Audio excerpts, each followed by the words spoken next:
नमस्कार दोस्तों, आज लेकर के आए हैं इस वीडियो में सिंचाई की विधियां। नेक्स्ट वीडियो में हमने सिंचाई की चौकेबार व द्रोण सिंचाई विधि और बॉर्डर पट्टी सिंचाई विधि के बारे में अध्ययन किया था।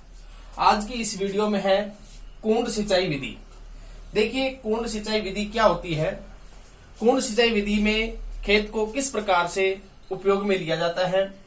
तो ये जो नामांकित जो चित्र दिख रहा है आपको, ये कुंड सिंचाई विधि का है। इस विधि के अंतर्गत क्या होता है कि फसल को पंक्तियों में बोई जाती है। जैसे मक्का है, जवार है आदि की जो फसल है, उनके लिए यह कुंड सिंचाई विधि उपयोगी होती है। यह अधिक जो ढलान वाले जो क्षेत्र होते हैं, उस क्षेत्र में तिरछी लाइनें खींची जाती है। उस खेत को तिरछी लाइनों में विभक्त कर दिया जाता है, उसमें कुंड बनाए जाते हैं। तो इस प्रकार से इसको समुच्चय रेखा में आडी दिशा में, समुच्चय रेखा में आडी रेखा के अंदर, समुच्चय रेखा के रूप में आडी दिशा में इसको तैयार किया जाता है। और ये इस प्रकार से इसमें फसल मक्का और जवार जैसी जो फसल है उसके लिए तैयार किया जाता है। अब इस विधि के क्या लाभ होते हैं, तो लाभ की बात हम करते हैं कि इस विधि में सबसे पहले लाभ होता है कि वाष्पन द्वारा जो जल का आहास होता है, जो जल की कमी होती है, वह पपड़ी बनने की जो समस्या होती है वो नहीं होती है। जल का आहास नहीं होता है और पपड़ी नहीं बनती है। दूसरी विशेषता होती है कि कम मजदूरों की आवश्यकता होती है। और इसके साथ में क्या लाभ है कि जो चौकेबार विधि होती है उसकी अपेक्षा खेत का कम भाग जो मेड़बंदी करते हैं, नालियां बनाते हैं, उससे कम आता है। तो एक तो इसमें मेड़बंदी के काम नहीं आता है, और नालियां जो बनाते हैं तो उसके अंदर ये जो नालियां होती है ये इस विधि में, कुंड विधि के अंदर नहीं होती है। तो चौकेबार विधि की अपेक्षा खेत का कम भाग मेड़बंदी में और नालियों में कम आता है। तो इस प्रकार से इस कुंड विधि की विशेषता होती है, इसके लाभ होते हैं। अब इसमें कुछ हानियां भी होती है, उसकी कुछ सीमाएं होती है। सीमा क्या है कि अत्यधिक जो वर्षा वाले जो क्षेत्र होते हैं, जहां पर मृदा का अपर्दन होता है, तो वहां मृदा अपर्दन की संभावना रहती है। तो इस प्रकार से ये एक हानि है। दूसरी हानि हम ये बता सकते हैं कि मेड़ों पर जो लवण एकत्रित होता है, यहाँ पर जो ये मेड़ बनाई गई ना, तो इनके ऊपर जो लवण एकत्रित होता है, तो वह लवण क्या कर देता है कि पौध वृद्धि पर विपरीत प्रभाव डालता है। यानी कि एक जगह इकट्ठा हो जाएगा तो जो पौध की जो वृद्धि होती है उसके ऊपर विपरीत प्रभाव डालता है। उसके बाद में जो एक हानि ये भी होती है कि जो बलुई मिट्टी होती है, मृदा होती है, तो उसके लिए उपयोगी नहीं होती है। और पानी के नियंत्रण हेतु कुशल मजदूर इसको चाहिए, क्योंकि जब पानी आता है तो यहाँ पर जो पानी आएगा तो उस पानी को संभालने के लिए उसके लिए कुशल मजदूर की या श्रमिक की आवश्यकता होती है। तो कुशल श्रमिक अगर नहीं मिलेंगे तो ये इसकी कुछ हानियां हो जाती है। तो इस प्रकार से ये कुंड सिंचाई विधि है। अब अगली विधि आती है अपृष्ठीय या अधोभूमि सिंचाई विधि। अपृष्ठीय कह सकते हैं या इसको अधोभूमि। अधोभूमि का अर्थ अधः नीचे, तो भूमि के नीचे की जाने वाली सिंचाई अधोभूमि या अपृष्ठीय सिंचाई विधि कहलाती है। इसमें क्या होता है कि खेत है, इस खेत को हमने विभाजित किया और इसके अंदर जो हम एक नाली दबाते हैं, पाइप की नालियां दबाते, पाइप दबा देते हैं, और उस पाइप के अंदर क्या होते हैं, छिद्र होते हैं, जो मिट्टी के अंदर ये नाली दबाई गई है। या फिर इसको क्या करते हैं, खेत को ऐसे नाली बना दी, गहरी नाली बना दी और उसमें पानी छोड़ दिया जाता है। तो इसको दो तरीके से हम उपयोग में ले सकते हैं। तो इसमें क्या होता है, जब हम इसमें पानी छोड़ेंगे तो भूमि के नीचे नीचे ही इसका रिसाव होता रहता है, और जो भूमि के अंदर जो हिस्सा है वो उसमें नमी पहुंच जाती है। तो इस प्रकार से इसमें हम पानी छोड़ करके या तो खूड बना करके इसमें नालियां बनाई जाती है, तो ये नाली बना करके या इस पाइप के द्वारा इसमें पानी छोड़ देते हैं, ताकि पानी नीचे ही नीचे गहराई में कृत्रिम रूप से जल स्तर को के रूप में भूमि में नमी बना सकता है। तो इसमें क्या होता है कि भूमि में स्थल आकृति की जो प्राकृतिक परिस्थितियां है वो पौधों की जड़ों की प्रयुक्त भूमि की सतह के नीचे से करने के लिए अनुकूल होती है। यानी भूमि की निचली सतह के अंदर नमी बनाने के लिए यह कृत्रिम रूप से दिए जाने वाले पानी की विधि है।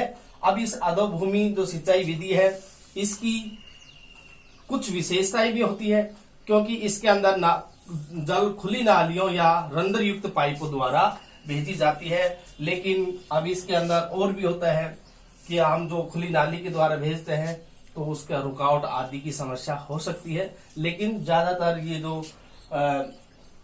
भूमि के नीचे जो हम सिंचाई करते हैं तो उससे भूमि की निचली सतह के में क्या बनी रहती है, नमी बनी रहती है। तो इस प्रकार से ये अपृष्ठीय या अधोभूमि सिंचाई विधि है। उसके बाद में चौथी आती है, पांचवी आती है बौछारी विधि। अब बौछारी विधि में क्या होता है कि जो हम ड्रिप सिंचाई करते हैं या बौछारी विधि के अंदर क्या होता है, जो फव्वारा सिस्टम से हम चलाते हैं तो पानी को बौछार या वर्षा के रूप में ऊपर की ओर फैलाया जाता है। तो हम खेतों के अंदर जो फव्वारे लगाते हैं इस प्रकार से ये विधि होती है। इसके अंदर एक पाइप ये दे दिया गया है और एक ये दे दिया, तो वो पानी की आवश्यकता के अनुसार हम करते हैं और जितनी पानी उपलब्ध होता है उसी के अनुसार हम फव्वारे लगा सकते हैं। अगर पानी कम है तो हम एक लाइन में चला करके इसको कर सकते हैं, पानी अधिक है तो उसको हम 2 लाइनों में विभक्त कर सकते हैं। और इसके अंदर ये फव्वारे लगा दिए गए और ये फव्वारे ऐसे चलते हैं और ऊपर एक पानी बरसात के रूप में ये पानी गिरता रहता है, घूमता हुआ चलता रहता है। तो इस विधि में पानी को बौछार या वर्षा के रूप में वितरित किया जाता है और इस सिंचाई प्रणाली में पंप द्वारा मुख्य शाखा पाइपलाइनों में पहुंचाया जाता है और वे राइजर के ऊपरी सिरे पर, जो ये राइजर होते हैं ना, तो ये राइजर के ऊपरी सिरे पर घूर्णी लगे हुए बौछार यंत्र द्वारा फव्वारा के रूप में फसल तक पहुंच जाता है। तो इस प्रकार से ये बौछारी सिंचाई विधि होती है। अब इस बौछारी सिंचाई विधि के क्या लाभ होते हैं, तो बौछारी सिंचाई विधि के ये लाभ देखिए। तो इसमें बौछारी प्रणाली जो पृष्ठीय विधियां हैं उसकी अपेक्षा ये सुगम व सरल होती है। जो पृष्ठीय होती है उसके जो हम ऊपर जो पानी देते हैं तो उसके लिए ये सरल व सुगम होती है। समस्त जमीन फसल उगाने के काम में आती है, यानी कि समस्त जो हम फसल उगाते हैं उसमें सभी में ये काम आ जाती है। जबकि जो पृष्ठीय भूमि होती है उसका कुछ भाग मेड़ बनाने के काम आता है। तो इस प्रकार से ये बौछारी विधि है। मेड़ न होने से यंत्रीकरण संभव होता है, क्योंकि हम खेतों को विभक्त नहीं किया है, मेड़ नहीं बनाई है, तो इसलिए जब इसका यंत्रीकरण करते हैं, निराई गुड़ाई का काम करते हैं या फिर फसल कटाई का काम करते हैं तो उसमें यंत्रों का उपयोग आसानी से कर सकते हैं। पानी बार बार देना पड़ता है तो बौछारी विधि इसमें अधिक उपयोगी होती है। हल्की व बलुई मृदा में ये उपयोगी होती है। और खेत पानी पाइपों से पहुंचता है तो रास्ते की जल हास में कमी आती है, क्योंकि वैसे नालियों में भेजेंगे तो उसमें पानी अधिक बर्बाद होता है, तो इसलिए सीधा ही इसको पाइपों के द्वारा इस यहाँ पहुंचा दिया जाता है, तो इसलिए जल की हानि नहीं होती है। दूसरा होता है कि मृदा के ऊपर जो जल की जो पपड़ी बनती है, मिट्टी के ऊपर जो पपड़ी बनती है तो वो पपड़ी बनने की संभावना नहीं रहती है। और इसके साथ में क्या होता है, सिंचाई के साथ में हम उर्वरक खाद वगैरह दे सकते हैं, उर्वरक भी इसमें दिया जा सकता है। और पौधों को वातावरण में आर्द्रता बनाए रखने में ये विधि उपयुक्त होती है। लेकिन कुछ हानियां भी होती है। हानियां क्या है कि अधिक जो जलमांग वाली जो फसल होती है उसके लिए उपयुक्त नहीं होती है, जिसमें जैसे ये कह सकते हैं जैसे गेहूं की फसल है, उसमें ये धान की फसल है, तो उसके लिए अधिक उपयोगी नहीं होती है। और इसके अलावा जो छोटे खेत होते हैं उसमें लागत अधिक आती है, तो छोटे खेतों के लिए भी ये उपयुक्त नहीं बैठती है। जल वितरण असमान होकर दक्षता घटाती है, यानी कि समान रूप से अगर पानी कम है तो समान रूप से वितरण नहीं हो पाता है। दूसरी बात, इसके जो कॉर्नर वगैरह जो होते हैं वहां पर भी पानी नहीं पहुंच पाता है, तो इसलिए ये हो जाता है। तो इस प्रकार से इसकी हानि है। और भी हानियां हैं, जैसे पानी साफ नहीं होने की वजह से जो घूर्णी यंत्र होते हैं उसमें रुकावट आ जाती है, तो ये भी एक समस्या हो सकती है। इसके अलावा जो लवणीय जल हेतु होता है उसके लिए उपयुक्त विधि नहीं है, जिस जल के अंदर लवण होता है तो उसके लिए उपयुक्त नहीं होती है। और दूसरी यह है कि जो ये हम लागत लगाते हैं इसका फवारा का बूंद फवारा सिंचाई विधि के लिए जो यंत्र लेके आते हैं, इसकी सुविधा करते हैं, तो प्रारंभिक जो लागत है वो अधिक होती है, तो अधिक खर्च करना पड़ता है। और अंतिम जो हानियां है कि तकनीकी का अभाव, अगर किसानों को इसकी जानकारी नहीं है तो ये भी एक तकनीकी ज्ञान की आवश्यकता होना जरूरी है। तो अगर तकनीकी ज्ञान नहीं है तो ये भी एक परेशानी है। तो इस प्रकार से इसकी सीमाएं हैं, कुछ हानियां हैं। अब उसके बाद में आती है छठी विधि, बूंद बूंद सिंचाई विधि। अब इस बूंद बूंद का मतलब होता है बूंद बूंद पानी की बूंद पौधों के जड़ों तक पहुंचना। अब इसके लिए हम क्या कर सकते हैं, यह देखिए, पहले ये बूंद बूंद जो सिंचाई विधि है इसको कहां से विकसित किया गया, इसको विकसित इजराइल से किया, यानी कि यह विधि इजराइल से यह विकसित की गई है, ठीक है ना। और यह विधि शुष्क व अर्ध शुष्क जो क्षेत्र होते हैं, जहां वर्षा कम होती है, जहां मिट्टी बलुई है, वाष्पन और वाष्पोत्सर्जन की जो क्रिया होती है, जहां जल द्वारा जल का ह्रास अधिक होता है, वहां पर यह बूंद बूंद सिंचाई विधि उपयोगी होती है। ड्रिप सिंचाई द्वारा जल प्रत्येक पौधों की जड़ के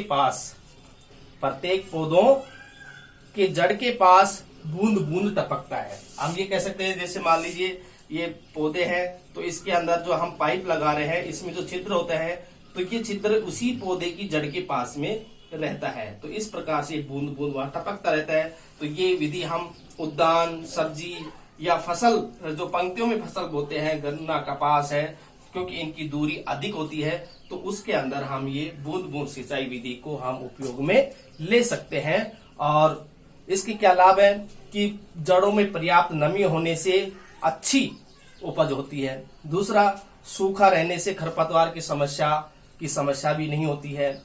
तीसरी है कि उर्वरक भी दिया जा सकता है, एक साथ एक ही बार में इसको उर्वरक हम इसमें डाल देते हैं तो वहां तक वो पहुंच जाता है। कम मानव श्रम की आवश्यकता होती है, यानी कि अधिक व्यक्तियों की आवश्यकता भी नहीं होती है। और कीट व्याधि जो होता है, कीट व्याधि की जो समस्या वो कम होती है, और पौधों के पास वातावरण में आर्द्रता बनी रहती है, यानी कि पौधे के पास में ही नमी बनी रहती है। और सिंचाई करने से लवणों का निच्छालन नहीं हो पाता है, यानी कि जो हम सिंचाई करते हैं, जो लवण होते हैं तो लवणों का निच्छालन हो जाता है, तो ये भी एक इसकी विशेषता है। और कम पानी की आवश्यकता होती है, क्योंकि ये तो हमने पहले ही बताया कि जहां शुष्क क्षेत्र है, अर्ध शुष्क क्षेत्र है, और जहां बलुई मिट्टी होती है, जहां वाष्पन और वाष्पोत्सर्जन द्वारा जल का ह्रास होता है, तो ऐसे क्षेत्रों में ये कम पानी के लिए ये उपयोगी होती है। और जल उपयोग अधिक दक्षता होती है, यानी कि ज्यादा से ज्यादा जल का उपयोग पेड़ पौधों के लिए हो जाता है। लेकिन आप देखिए कुछ इसकी हानियां भी होती है, जैसे प्रारंभिक व्यय होता है वो अधिक होता है, और कुशल श्रमिक की क्या होती है, आवश्यकता होती है। और उत्सर्जक का छिद्र, तो ये जो छिद्र होते हैं ना, ये छोटे होने के कारण, ये छोटे होने से कारण इसमें मिट्टी के कारण, जीवांश पदार्थ, रेसे, लवण के कारण आदि होने से ये बंद भी हो सकती है। चौथी हानि होती है कि इसमें बाहरी मृदाओं की जो अंतः स्पंदन दर है वो कम होने से जल एकत्रित होने की संभावना रहती है, यानी कि पानी अगर अंदर नहीं गया तो पानी एक जगह एकत्रित हो जाता है, तो इस प्रकार की समस्या होती है। अगली समस्या आती है कि जो हमने पाइप लगाया है तो इस पाइप को क्या कह सकते हैं भाई, पार्श्व जो नलिकाएं होती है उनको चूहे या जीव आदि उनको नष्ट कर सकते हैं, तो ये भी एक समस्या होती है। और वार्षिक जो फसल होती है तो वार्षिक फसलों में बार बार लगाना और हटाना आदि समस्या भी ये हो सकती है। तो इस प्रकार से बूंद बूंद सिंचाई विधि की ये हानियां है। तो इस चैप्टर में जो सिंचाई का जो चैप्टर है तो इसके अंदर ये हमने सिंचाई की विधियों के बारे में अध्ययन किया और इसी के साथ में चैप्टर कंप्लीट है। अगले वीडियो में हम नेक्स्ट चैप्टर लेके आएंगे।